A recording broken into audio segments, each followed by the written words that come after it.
Now, welcome to motivation speaker right my dear friends. आज basically मैं बात करूंगा जिम्मेदारियां, मेरे कहने का मतलब क्या, रिस्पॉन्सिबिलिटी पे। ये वीडियो पूरा डेडिकेट होगा बॉयज़ के लिए। ये वीडियो जो मैं बनाने जा रहा हूँ किसके लिए डेडिकेट होगा? ओनली फॉर बॉयज़ के लिए। क्यों सर, ये गर्ल्स के लिए नहीं है क्या? मैं ये नहीं बोल रहा हूँ कि गर्ल्स के लिए नहीं, ये है भाई। मोटिवेशन का वो हर एक लाइन, मोटिवेशन का वो हर एक शब्द, वो हर एक लफ्ज जो भी किसी को इंस्पायर कर रहा है, किसी भी व्यक्ति को इंस्पायर कर रहा है, चाहे वो व्यक्ति बॉय हो या गर्ल्स हो, अगर वो इस बात से इंस्पायर हो रहा है तो ये ज़रूरी नहीं कि वो बॉयज़ के लिए ही है या गर्ल्स के लिए है। लेकिन हाँ, ये जो मेरा वीडियो है वो प्रॉपर बॉयज़ के लिए डेडिकेट होगा और गर्ल्स आप भी देख सकते, इसमें कोई भी दिक्कत की बात नहीं है। 1 मिनट का ब्रेक लेंगे और शुरू करेंगे आज की टॉपिक रिस्पॉन्सिबिलिटी को।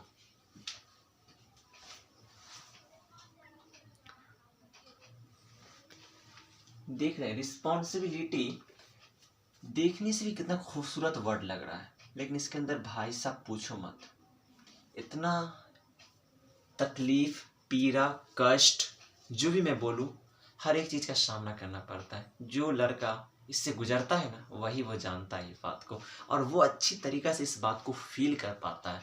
अगर आप इस बात को सहमत हैं बोलिए यस, राइट। सुनिए मेरी बात को।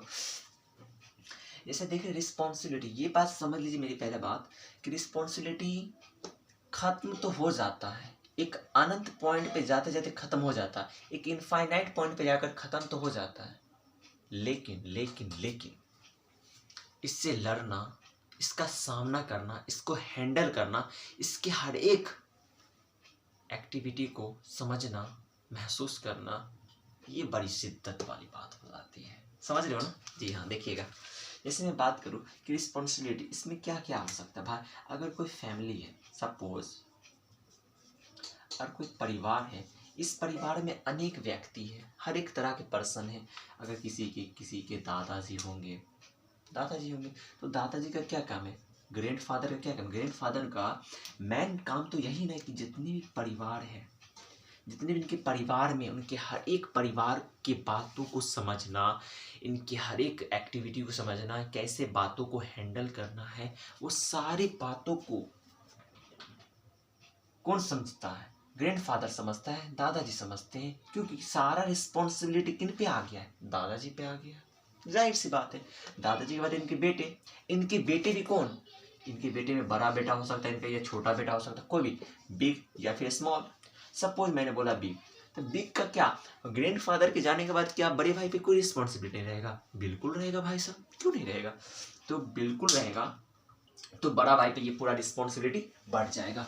मतलब जो जो जो रिस्पॉन्सिबिलिटी ग्रैंडफादर पे रहा है, सेम वही एक्टिविटी को समझना, वो उनके बातों को हैंडल करना, उनकी हर एक जिम्मेदारियों को समझकर हैंडल करना, उसका सामना करना किन पे बढ़ जाएगा? अब इनके बेटे पे बढ़ जाएगा। फिर यही परिस्थिति और यही तरीका आजमाएगा इनके बेटे। इनका भी एक बेटा होगा, मान लीजिए एक बड़ा बेटा होगा, इनका भी एक छोटा बेटा होगा। अब इनके ना रहने पर इनका जो बड़ा बेटा रहेगा, इनके ऊपर सारा रिस्पॉन्सिबिलिटी आ जाएगा। फिर ये पूरे परिवार को देखेंगे, समझेंगे, बूझेंगे और उनकी बातों को हैंडल करेंगे। Got it? अंडरस्टैंड? तो आप ये बात समझ गए कि ये जो तरीका ये बार बार रिपीट हो रहा है, इससे ये आ रहा, इससे ये आ रहा, मतलब हर एक जनरेशन में ये बात जनरेट हो रहा है। यस, बिल्कुल। आप भी आपके पिता का भी संघर्ष करे होंगे, फिर आज आप संघर्ष कर रहे होंगे, कोई पढ़ाई में संघर्ष कर रहा होगा, कोई बिजनेस में संघर्ष कर रहा होगा, अलग अलग फील्ड में अलग अलग लोग संघर्ष कर रहे हैं, राइट? जी हाँ। तो आइए हम इस रिस्पॉन्सिबिलिटी की सेशन को और आगे बढ़ाते हैं।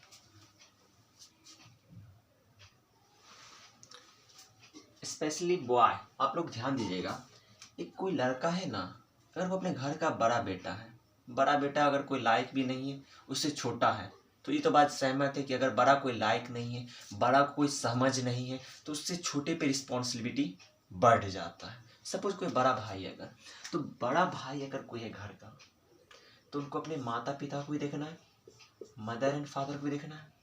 अगर सपोज उनका शादी हुआ है तो उनके वाइफ को भी देखना है, तो उनका बेटा भी ज़रूर होगा, बेटा को भी देखना है, एंड अपने आप को भी देखना है, अपने आप को भी देखना, अपने आप को भी देखना, और तो और इर्द गिर्द मतलब आस पास के माहौल को, मैं ये नहीं बोलूँगा आसपास के पड़ोसी को भी देखना है। पड़ोसी से क्या मतलब है भाई, अपना रिस्पॉन्सिबिलिटी समझ नहीं रहा है, संभल नहीं रहा है, सॉरी, तो और पड़ोसी का क्या संभालने चलेंगे। आसपास कहने का मतलब, इर्द गिर्द कहने का मतलब ये है कि आप कहीं उधार ले लिए पैसा, उस बात से आपको टेंशन हो रहा है, उसका अलग आपके ऊपर रिस्पॉन्सिबिलिटी है, उसका अलग आपके ऊपर प्रेशर है, वो प्रेशर को हैंडल करना, फैमिली के प्रेशर को, माता पिता को हैंडल करना, फिर वाइफ और बेटे को हैंडल करना, फिर अपने आप को अपने जॉब से कैसे, समझ मेरी बातों को ना, ये मेरा बात सिर्फ वॉइस ही समझ सकता है, अच्छा से महसूस कर सकता, जो इस परिस्थिति से गुजर रहा है ना, वही इस बात को समझ रहा होगा कि वह कैसे सामना करना पड़ रहा है, तंग आ जाता होगा। लेकिन एक बात मैं बता दूं, खान सर का एक लाइन बहुत फेमस है, जानते हो कि नहीं, जानते होंगे आप लोग, खान सर का लाइन बहुत फेमस है, ईश्वर, अल्लाह, जो भी बोलिए, वो जानता है एक बात कि वो ये जो जिम्मेदारी है ना, वो जिम्मेदारी उसी पर सौंपता है जिसके ऊपर वो क्षमता, वो कैपेसिटी उसके अंदर हो डेवलप, उसी के अंदर वो सौंपता है। फॉर एग्जाम्पल, अगर कोई डॉग है और कोई, मैंने मान लिया एलिफेंट है, तो डॉग और एलिफेंट में कौन कितना वजन कवर कर सकता है, ये भाई 5 से 10 किलो, ज़्यादा से ज़्यादा 5 से 10 किलो इसके ऊपर वजन ला सकती है ना, बिल्कुल ला सकते हैं, इसके ऊपर 5 से 10 किलो वजन ला सकते हैं डॉग के ऊपर, तो जाहिर सी बात है एलिफेंट के ऊपर तो 10 से ज़्यादा ही नहीं ला सकते। एलिफेंट के ऊपर 5 किलो ला देंगे, नहीं भाई, एलिफेंट एक बड़ा जानवर है, उसके ऊपर 10 से केजी वजन डाल सकते हैं, डाल सकते हैं। इसका कहने का क्या तात्पर्य, इसके कहने का ये तात्पर्य है कि भगवान यानी अल्लाह ये बात जानता है कि जिसके ऊपर जो क्षमता है, जिसके अंदर जो कैपेसिटी है, वही के अंदर वो जिम्मेदारी डालता है, वही के अंदर वो वजन, वो जिम्मेदारियां डालता है। अगर आप इस परिस्थिति से गुजर रहे हैं, इधर फैमिली को भी समझाना है, इधर इसको भी संभालना, अपने आप को भी क्लियर करना, अपने आप में भी हमेशा पॉजिटिव रहना है, तो ये बात हमेशा याद रखिए, आप बहुत ही बड़े जज्बाती नहीं हैं, बहुत ही बड़े हिम्मत वाले हैं, और हिम्मत के साथ साथ आपके अंदर वो अल्लाह ताला ने हिम्मत दिया है। माफ़ी चाहेंगे, वो मेरी अम्मी आ गई थी, थोड़ा जाना पड़ गया था, ठीक ना। हाँ, तो मैं क्या बता रहा था कि हाँ, अल्लाह या भगवान ने वो रिस्पॉन्सिबिलिटी उन्हीं के अंदर डाला है जिसके अंदर वो सहने की क्षमता हो, कैपेसिटी हो, राइट। तो आप इस परिस्थिति से अगर गुजर रहे हैं, दिक्कत मत लीजिए, आने वाला जो फ्यूचर होगा ना आपका, बहुत बेहतरीन होगा। ये आप पैसेंस और सब्र, जानते हैं सब्र करने के साथ अल्लाह हमेशा साथ है, भगवान हमेशा उनके साथ है, याद रखिए।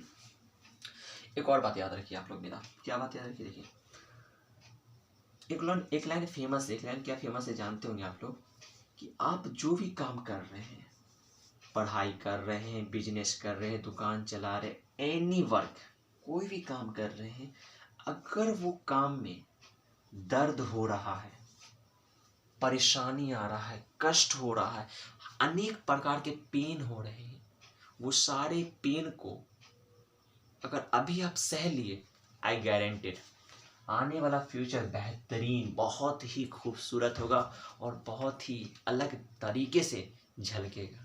ये बात आप हमेशा से याद रखिए। और अगर आप कोई भी काम कर रहे हैं, अगर उस काम में दर्द ही नहीं हो रहा है, मतलब आप कंफर्ट जोन में हैं। कंफर्ट जोन कहने का मतलब आप इंजॉयमेंट में हैं, आप बहुत ही मनोरंजन वाली बात में हैं, बहुत ही आप सोशल मीडिया पे एक्टिव है और हर तरीके से आप अपने आप को मनोरंजित कर रहे हैं। इसका यही ना मतलब है भाई, आप अभी दर्द नहीं सह रहे हैं, अभी आप खुशी में हैं, अभी आप पूरे पार्टी में एकदम समय को बर्बादी कर रहे हैं। इसका मतलब अभी आप अगर इंजॉय कर लिए तो आने वाला फ्यूचर आई गारंटेड बर्बाद होगा। क्यों भाई, जिस टाइम तुमको मजा लेना था उस टाइम मजा लो ना, जिस टाइम मेहनत करना है, जिस टाइम दर्द सहना, उस टाइम तुम भाग रहे हो। ये कहीं का रूल नहीं है, ये फ्यूचर डिसाइड कर देता है। और ये फ्यूचर नहीं, ये आपको समय बताता है। ये टाइम जो है ना, बोलता है कि अगर तुम हमको भी बर्बाद किया ना तो हम भयंकर से बर्बाद करेंगे। इसलिए बोला गया है, समय, विश्वास एक बार चला जाता है तो वापस मिलने से कोई फायदा नहीं होता है। वापस आ जाए वो सब कुछ नहीं कर सकते। 2019 चल गया, अब आ सकता है? नो, कभी नहीं। तो मैंने अभी इस वीडियो में जितना ही बात बताया है, आई गारंटेड, आई श्योर आप कुछ ना कुछ ज़रूर समझे होंगे। मैं अपने इस एक्सपीरियंस के आधार पर कुछ कहा हूँ, कुछ गलत अगर बोला गया हो माफ़ी चाहेंगे दिल से। चलिए मिलेंगे नेक्स्ट वीडियो में, और नेक्स्ट वीडियो का मेरा टॉपिक रहेगा, क्या टॉपिक रहेगा? माँ बाप के ऊपर रहेगा। माँ बाप के ऊपर क्या रहेगा? माँ बाप के ऊपर रहेगा, और डेडिकेटेड रहेगा आपके मेहनत पर। अंडरस्टैंड? ओके, चलिए मिलेंगे नेक्स्ट वीडियो में, तब तक के लिए देखते रहिए yo yo, right? Bye bye.